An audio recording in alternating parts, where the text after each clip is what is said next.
hazoba inama Rukokoma izohuza abashingwamanza muri aka karere ka Afrika y'ubuseruko kagizwe n'ibihugu by'u Burundi, Tanzania, Uganda, Kenya, Sud Sudan hamwe n'u Rwanda, ntibagenda Repubulika Demokaratike ya Kongo iheruka kwinjira muri uwo muryango. Urwo rubanza rukomeye cyane ruzoba rutegekanijwe kandi ruteguwe n'iryo shirahamwe ririmo abashingwamanza muri Afrika y'ubuseruko ifatanije n'inzego z'abashingwamanza b'Ubujumbura n'ab'i Gitega kugira tugire iryo huriro riteguwe neza, twongere twakire n'iteka kandi mu bugwaneza busanzwe mu Barundi abo bashingwamanza bagenzi bacu bazoba batugendeye kuri ayo magenekerezo. Turiteze ko hashobora kuza abashingwamanza batari bake mbere, kubera igihugu cya Repubulika Demokaratike ya Kongo giheruka kwinjira muri uwo muryango. Baramaze kutumenyesha ko bazoza ku bwinshi, barindiranye igishika iyo tarike, ku buryo dushobora kuzosanga twari ko twitega mu 500, ahubwo dushobora gusanga barenze n'igihumbi b'imbere baba abana bibiri bazoza muri urwo rubanza. Turiteze kandi yuko kuri urwo rubanza ruhambaye kandi rw'iteka ku gihugu, rw'iteka ku bashingwamanza b'i Burundi, rw'iteka ku butungane, rw'iteka kandi no kubahiriza agateka kazina muntu, kuko biri mu ntumbero iyo uwo muryango w'abashingwamanza bari muri Afrika y'ubuseruko. Turiteze yuko urwo rubanza nk'uko byama bigenda n'ahandi mu bindi bihugu iyo tugiyeyo, hazoza abanyecubahiro b'igihugu cacu, duhereye ku mukuru w'igihugu cacu nyiricubahiro Evariste Ndayishimiye. Turiteze kandi yuko hazoba ukwakirana igishika mu mutekano ntangere, mbere no kubaha ibikwiye abashingwamanza bazoba baje, co kimwe n'abandi bazobaherekeza canke baje mu yindi mirimo, na cane cane abo dusanzwe dukorana bazoba bafasha mu vyerekeye uburyo hamwe n'ivyigwa bazotanga kuri uwo munsi. Nomenyesha kandi yuko hazoba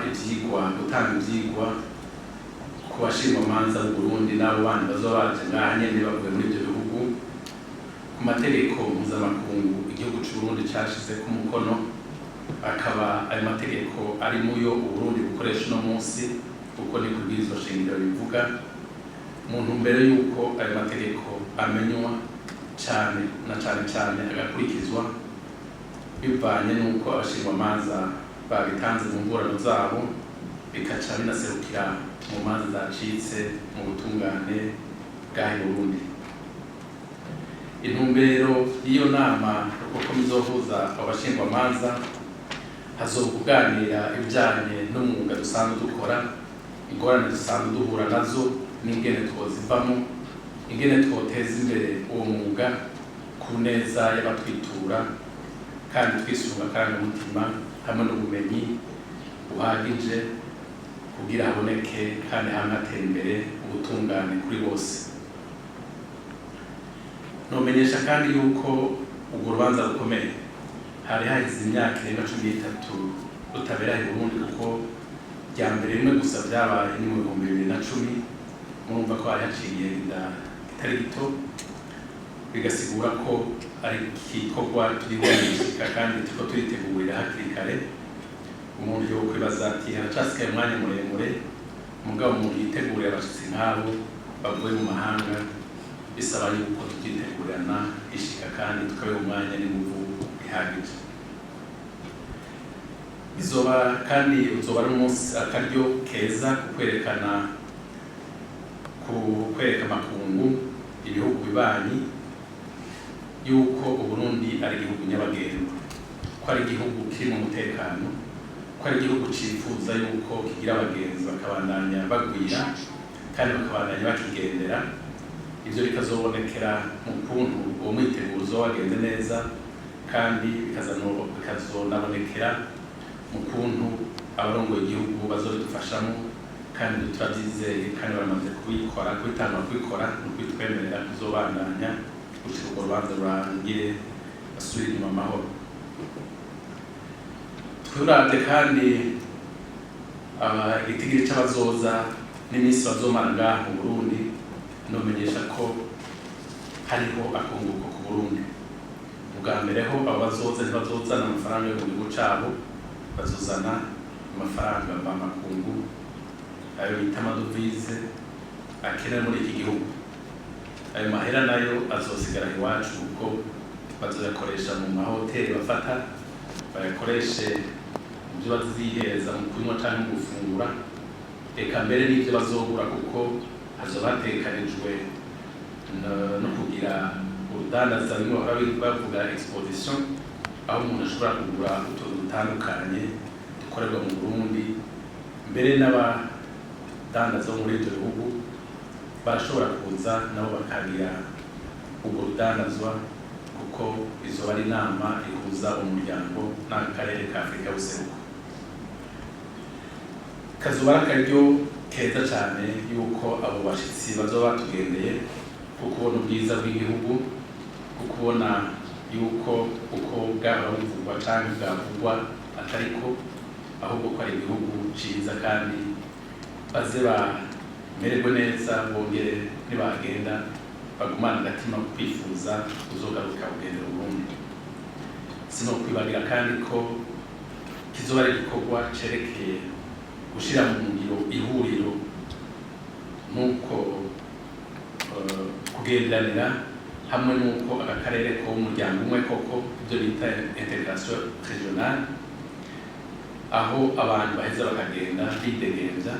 bakagenda gukora imirimo yabo co kimwe nuko muvyerekeye ibidandazwa navyo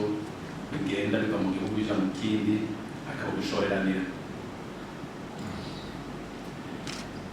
Kazoba ari akanya kandi gahambaye ku bashingwamanza, ari naco gituma nabo nyene ubwabo mboneye akaryo kubatera akamo ko kuzoba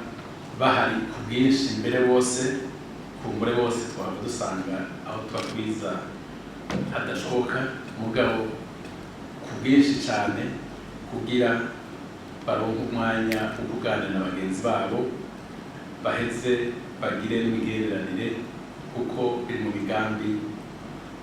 y'ishirahamwe ryacu, aho twifuza ko abashingwamanza b'u Burundi bashobora gukorana n'abandi muri aka karere nko muri Tanzania, muri Kenya, mu Uganda, muri Sudani y'Epfo, muri Tanzania, mu Rwanda no muri Congo, kugira bagire ubumwe no gukorera hamwe. Ugasanga abashingwamanza bo ngaha barafise ibiro mu bindi bihugu, ibyo biro bikaba bakorana n'abo baba muri ico gihugu, bagaheza bagafashanya kubyerekeye amategeko y'ibihugu bitandukanye, hamwe no guserukiranira igihe umwe muri twebwe amusa urubanza ruri muri ibyo bihugu, ku buryo ashobora no kudakoresha ane matike afata indege aja kuburana muri ibyo bihugu, aho icyo gikorwa kigagurwa na mugenzi we asanzwe ari muri ico gihugu kandi kumbure anafise ubumenyi buhagije ku mategeko y'ico gihugu. Nomenyesha kandi ko uno munsi nyene azoba hariho ukwigisha abashingwamanza nk'uko nari nabivuze, ivyerekeye amategeko mpuzamakungu, ivyerekeye imanza zacitse zishobora gukoreshwa nk'amategeko, bikadufasha mu mategeko y'iwacu, mu manza z'iwacu, kuko niyo hoba hariho amategeko abuze mu gihugu cacu, mu gihe ari amategeko mpuzamakungu igihugu cashize ku mukono, turashobora gusanga harimo ica dufasha mu gutorera inyishu y'ibibazo bidafise itegeko ribigenga ngaha i Burundi. Aha notanga akarorero vyerekeye nk'ivyo gutorana, ivyo bita succession ategeko rihari rikoreshwa mu migenzo y'ikirundi. Muri ico gihe hari inyishu dutora mu mategeko mpuzamakungu yamaze gushika kw'ikomo n'igihugu c'u Burundi.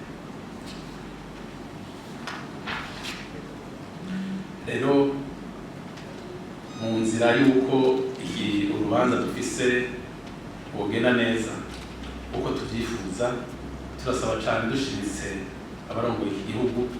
ku rwego rwo hejuru hamwe n'abandi bose n'ubushikiranganji butandukanye ahantu ubutungane dusanzwe dukukira